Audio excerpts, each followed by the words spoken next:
Yogyakarta merupakan kota yang kaya akan ragam budaya.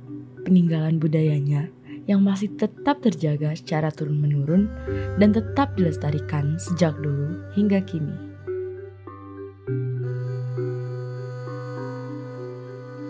Tidaklah terlepas dari tradisi kesultanan yang masih berjalan hingga detik ini.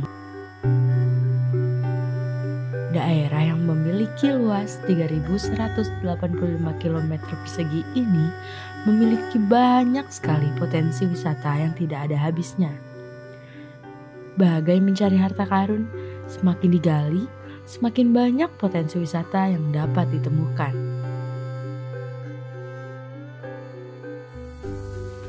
Kota yang mendapatkan julukan kota pelajar ini menyimpan banyak sekali peninggalan sejarah dan keindahan alam. Kreativitas yang ada di setiap sudut kotanya dan juga yang dimiliki oleh setiap masyarakatnya menjadikan Yogyakarta sebagai the city of creative. Menteri Pariwisata dan Ekonomi Kreatif, Sandiaga Uno, menggaungkan branding ini sebagai tanda bangkitnya sektor parekraf daerah istimewa Yogyakarta setelah menurunnya angka COVID-19. Seperti salah satu desa yang tidak jauh dari pusat kota Yogyakarta, Desa Tembi namanya. Dengan jarak 12 km dan waktu tempuh sekitar 40 menit dari Tugu Yogyakarta, kita sudah bisa menginjakan kaki di desa yang sangat asri ini.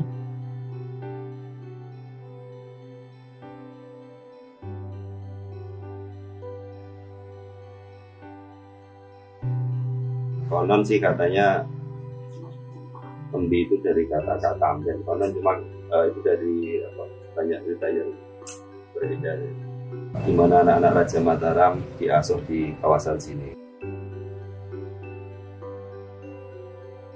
Ya, warga Tembi kurang lebih berjumlah sekitar 1.200 jiwa atau kurang lebih 450-an kakak ya. Memang mayoritas kerjaan di sini ya kombinasi antara petani dan sektor lain. Sektor lain banyak yang di bidang perhotelan karena di sini banyak homestay dan hotel, dan juga di industri, kerja di kota, dan juga di bangunan, dan ada beberapa warga yang memang mempunyai basis produksi yang lain mengelola unit usahanya baik yang ada di dekat rumahnya maupun di tempat lain. Kalau kesenian yang sifatnya kerajinan, ini kurang lebih tahun 97 kalau misalnya nggak salah ingat, ketika saat itu paguyuban masyarakat mempunyai program pemberdayaan ekonomi buat anak muda dan ibu-ibu kakak. Pada saat itu anak-anak muda dan ibu-ibu dikumpulin, di training, kita hadirkan trainer-trainer yang mempunyai skill membuat berbagai kerajinan. Setelah mereka mempunyai skill, terus pengurus masyarakat pada saat itu mencoba menyambungkan dengan bayar-bayar kerajinan yang kebetulan di Tembi ada salah satu buyer yang pusat distribusi handicraft terbesar di Asia Tenggara, of Asia pada saat itu, sehingga dengan mudah kita menerima banyak order dari mereka. Kalau yang kita kelola secara kolektif, memang kita berusaha untuk ada sesuatu unit ekonomi yang itu memang kita lahirkan dan kita manage untuk untuk ekonomi kebersamaan ya. Salah satunya Tembi Indigo itu. Jadi itu sama ya, karena berjalannya waktu yang kerajinan tadi kan akhirnya bisa dikatakan dari kita punya kelompok kerajinan akhirnya berubah ke milik individu-individu, sehingga sebelum pandemi kemarin kita coba untuk inisiasi kegiatan ekonomi baru. Alhamdulillah kita punya beberapa unit ekonomi saat ini. Tembi Indigo itu produksi ekoprint, terus bapak dan anak muda mereka juga sudah mengembangkan 8 tahun yang lalu pembibitan ikan lele, dan yang terakhir pada saat pandemi kemarin kita coba untuk merintis pusat kuliner, dan akhirnya alhamdulillah sudah jadi dan sudah jalan, kita bisa menjual makanan dan juga bisa kita kombinasi dengan ibu-ibu pemilik indigo untuk mengadakan training ekoprint sekaligus makannya di tempat kuliner.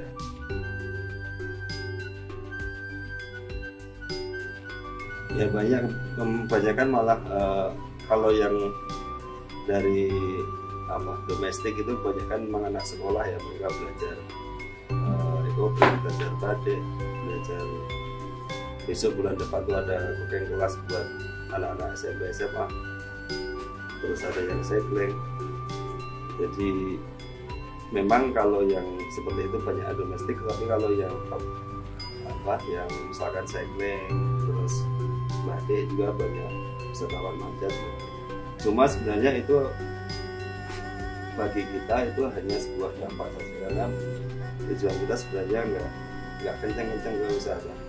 Karena dari awal kita sudah sepakat yang kita bangun adalah basis produksi, di mana produksi itu ada yang kita memanfaatkan potensi yang bisa kita kembangkan, potensi yang ada di sekitar kita, dan berbasis itu sehingga keberlanjutan jelas terjamin. Kalau ada orang datang itu ya kita anggap aja sebagai bonus, dan ketika mereka datang juga berarti ada sesuatu yang menarik. Yang menarik itu bukan dalam kacamata kita bukan suatu tempat yang indah, tapi sebuah pengetahuan, sebuah keterampilan yang bisa kita share sama-sama. Desa Tembi tidaklah hanya sebuah desa, tetapi juga sebuah wilayah yang sangat berpotensi menjadi sarana edukasi dan pengembangan budaya yang mulai terkikis. Desa Tembi menawarkan banyak sekali daya tarik luar biasa bagi wisatawan yang berkunjung.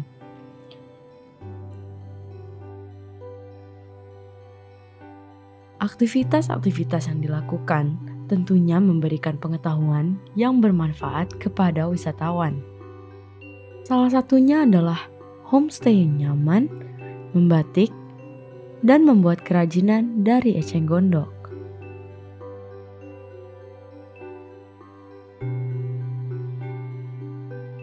Ini nama kerajinannya Boxset 5. Ini terbuat dari tenunan enceng gondok. Yang dibutuhin itu pertama itu yang buat konstruksi karton, itu kertas, dari kertas karton. Terus yang kedua lemnya itu ada dua, lem getah karet sama lem kuning super. Yang ketiga bahannya dari tenunan enceng gondok, tenunan mendong, tenunan itu dari plastik raffia itu juga ada. Terus anyaman dari daun pandan itu juga ada, tergantung pesanan itu Mbak.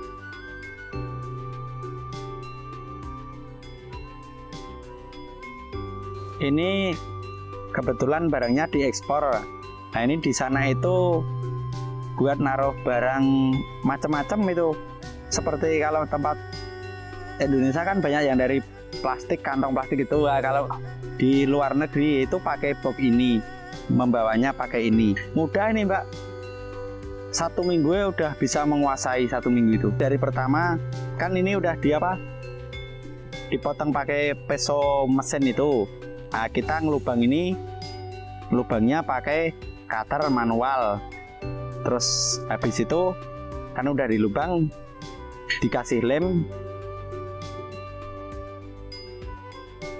dirangkai kayak gini.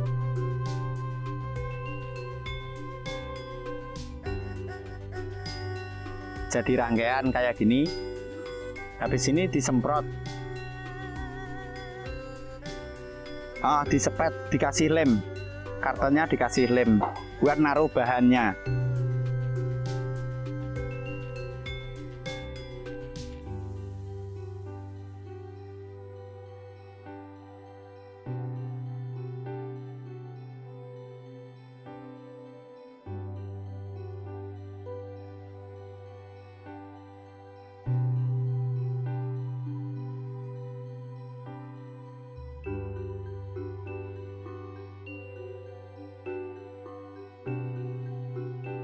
nanti terus ditempel ya, terus jadi kayak gini.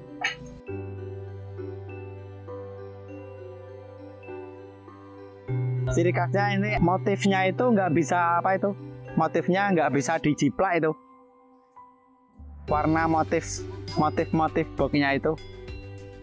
Kalau konstruksinya itu pakai mesin potong, pakai pesonya itu pakai mesin potong apa itu, yang gerakin dinamo. Kalau yang tipis-tipis manual pakai cutter, banyak manualnya.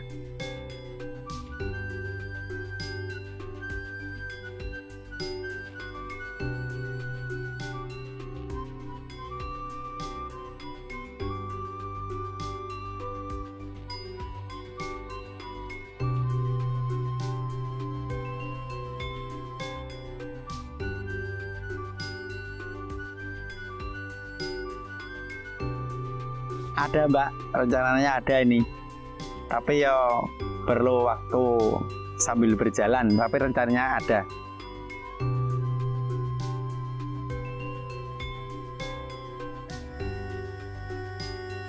Ada yang lain Mbak, kita kebetulan ini semua kerajinan menguasai. Kalau soal masalah box berbentuk apa saja kita menguasai. Iya.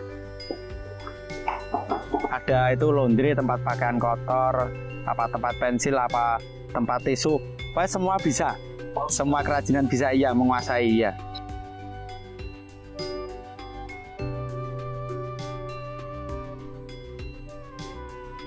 Ada Mbak, banyak sini itu apa tembi itu yang datang langsung apa itu bikin kerajinan itu dari mana-mana, bikin kegiatan outbound.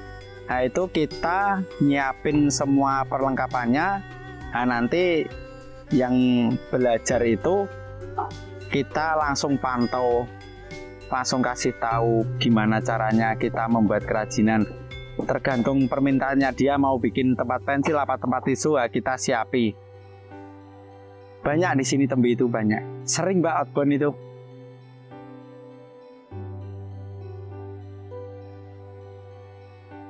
Dulu batik cuma untuk pakaian. Terus mulai tahun 70 itu almarhum Bapak Koswadi itu kakaknya Pak Bagong, kreator first pionernya membuat batik untuk lukisan. Terus berapa tahun yang lalu perkembangan lagi batik itu 3 tahun yang lalu karena COVID, alhamdulillah kami punya desain baru yang di keramik itu, pottery. Itu baru 3 tahun jalan. Katakan klasiknya. Desainnya kami kontemporer, perpaduan antara klasik klasik dan kontemporer, baik yang isiannya. Tapi klasiknya itu kami tetap mempertahankan pakai minyak tanah, padahal harganya lebih mahal. Kalau sekarang kan bisa yang pakai listrik. Terus proses perebusan juga kami pakai kayu, enggak pakai gas.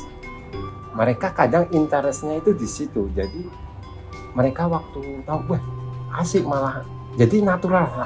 Mayoritas tuh mereka sukanya yang natural seperti itu. Enggak tergerus oleh perkembangan zaman yang serba apa aja, simple, instan, elektronik, seperti itu. Klasiknya ya.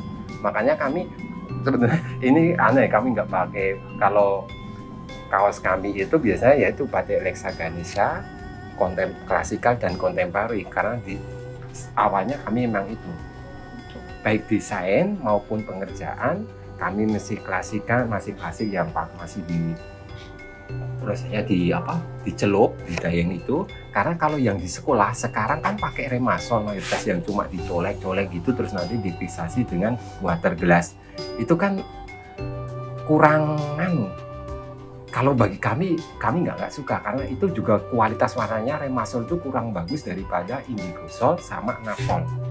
Dia waktu nanti direbus banyak yang luntur. Tapi kalau naphthol, warna kami naphthol sama indigo sol itu bagus. Dia nggak baik waktu direbus air panas itu nggak banyak yang hilang.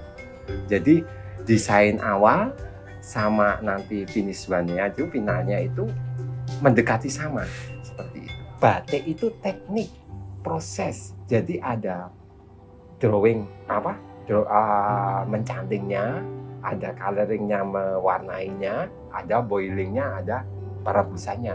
Tanpa itu bukan namanya batik, bukan patternnya, bukan isiannya, desainnya, tapi proses batik itu. Distribusian kebetulan kami sudah ada sih, kayak yang luar itu dia punya teman atau saudara dia tinggal di sini di Indonesia, kami cuma ngirim ke dia, setelah selesai langsung ditransfer. Jadi nggak langsung kami ke Australia, kami yang kirim langsung ke Australia, ke Italia langsung kami kirim ke Italia, yang ke Lithuania kami kirim ke Italia, enggak. Jadi dia sudah punya orang teman atau saudara yang tinggal di Indonesia gitu. Selama masih belajar kami kasih uang makan, nanti kalau udah prof kita sesuaikan harganya melebihi dari mungkin UMR sini sampai itu. Tapi mereka nggak ada yang makanya dari itu emang mungkin sudah poinnya dari dulu sampai sekarang, mungkin emang ini harus komunitas ya secara nggak langsung. Sampai waktu COVID itu sebenarnya kami anggap aja nggak punya uang, dalam artian ya nggak ada kerjaan, kami usahakan jangan sampai ini karyawan ini keluar. Kami usahain gimana ya, alhamdulillah kami cuma libur 1 bulan, setelah 1 bulan itu kami ada orderan terus, jadi mereka tetap bisa berkreasi. Kalau batik itu kan pewarnaannya jelas, itu dari itu yang itu kayak mahoni itu kulit kayu nangka itu kan saya rebus dulu, terus saya masukin ke kontainer plastik itu yang ember-ember besar itu. Kalau sudah terus saya celupin. Karena batik itu proses, kalau setem pakai kuas itu masih batik karena dia menggunakan malam, ada pewarnaan, nanti ada perebusan, itu batik.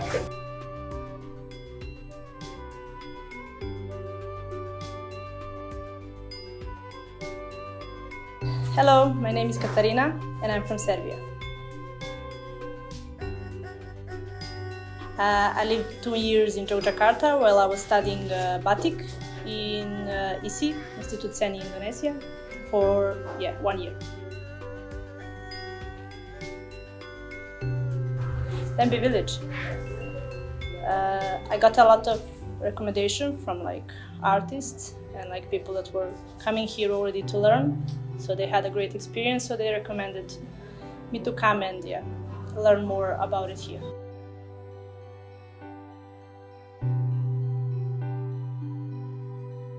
Yeah, in Tempe, I'm learning also 4 years. When I joined the ISI University, I was also coming here after the classes, and but 4 years. But I was moving to Bali a bit, but now I'm back again. So again, I'm creating and learning here.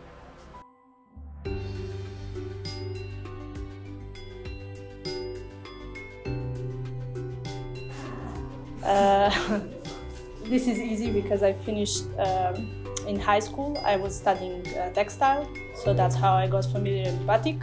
And I also finished university for textile design, so I had a batik through all this education in my country. So that's how natural for me to come and continue studying here batik.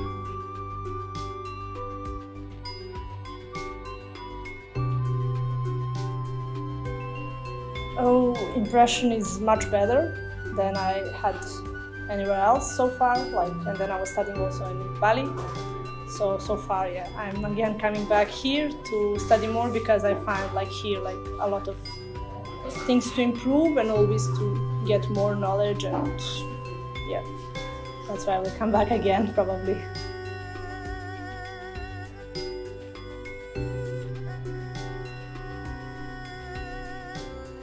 Masyarakat setempat dan pengelola desa bersinergi dalam memanfaatkan tradisi seni dan budaya.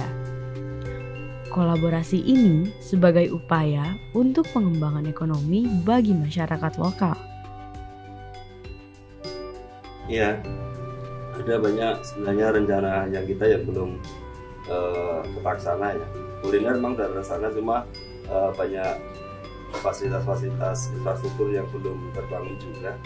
Terus dari sisi misalkan kita punya sanggar tari anak seperti itu, dan memang ya kita emang nggak ada rencana kalau itu untuk mendirikan sebuah bangunan untuk tempat atraksi, enggak, karena memang Sanggar Tari Tembi ini kita dirikan ya sama posisinya, bukan untuk dilihat orang, tapi gimana anak-anak bisa berkreasi, harapannya bisa sedikit meninggalkan HP, dan ketika mereka bisa kita pentaskan, ya kita tonton sendiri, warga sendiri yang nonton itu. Jadi kalau infrastruktur yang belum terbangun, ya kaitannya dengan pasar kuliner.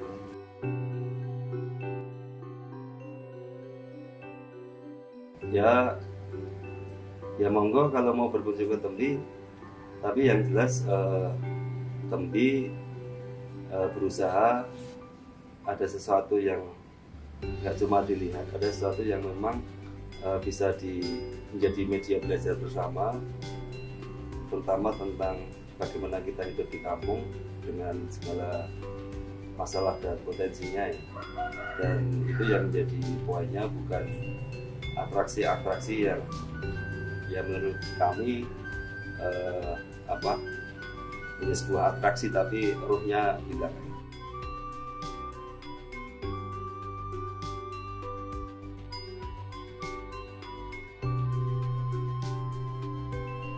Ya kalau harapan keluar sih kita nggak ada ya, pemerintah juga nggak ada. Kita udah terbiasa mandiri, udah terbiasa nggak bergantung dananya pemerintah. Ya harapannya kita ya harapan internal aja, semoga warga ini bisa selalu kompak.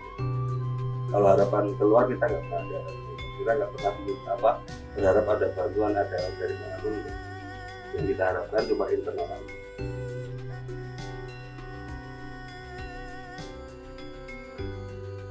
Tanpa kesungguhan dan kerjasama masyarakat desa Tembi bukanlah desa yang kita ketahui saat ini. Persatuan dan kerukunan masyarakat setempat menjadi perahu yang mengantarkan Desa Tembi menuju keberhasilan. Kesuksesan ini diraih dengan semangat kolaborasi masyarakat dalam memajukan desa.